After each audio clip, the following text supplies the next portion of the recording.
suis Thomas Bourgeron, je suis professeur à l'Université Paris 7 et je travaille à l'Institut Pasteur dans le groupe que je dirige sur les troubles psychiatriques de l'enfant et en particulier sur l'autisme.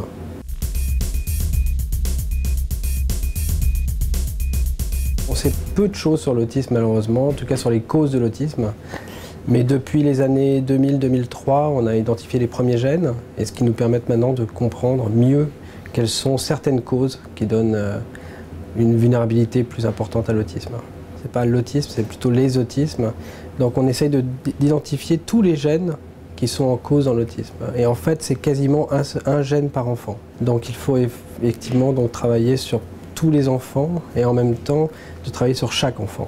Chaque gène va participer à des voies biologiques qui sont peut-être plus communes. Donc par exemple, en 2003, on a identifié les premiers gènes impliqués dans l'autisme idiopathique pour lesquels on n'avait aucune cause génétique connue.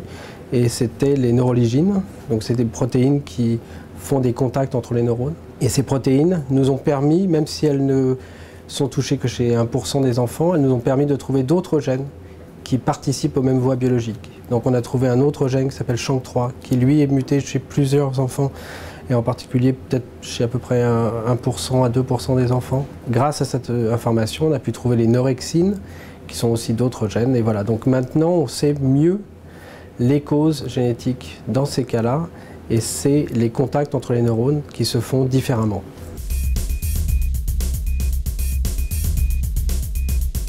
Au niveau thérapeutique, pour l'instant, la première étape, c'était d'identifier les causes. Et on travaille beaucoup sur cette étape-là. La deuxième étape, c'est comprendre quels sont le rôle des gènes. La troisième étape, c'est la thérapie. Donc, pour l'instant, on est dans les deux premières étapes.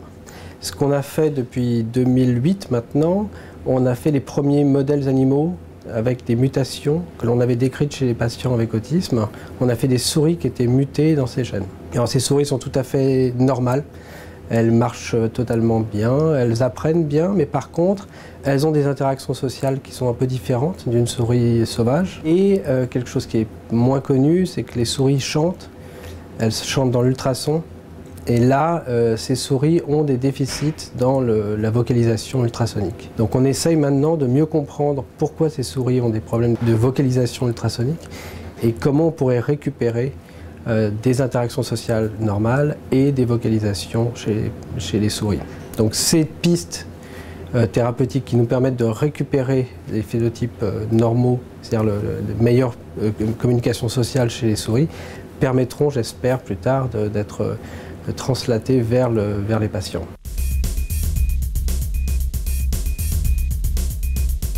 L'identification, par exemple, des mutations qui donnent des déficits en mélatonine, on ne le savait pas juste avant d'avoir trouvé la mutation.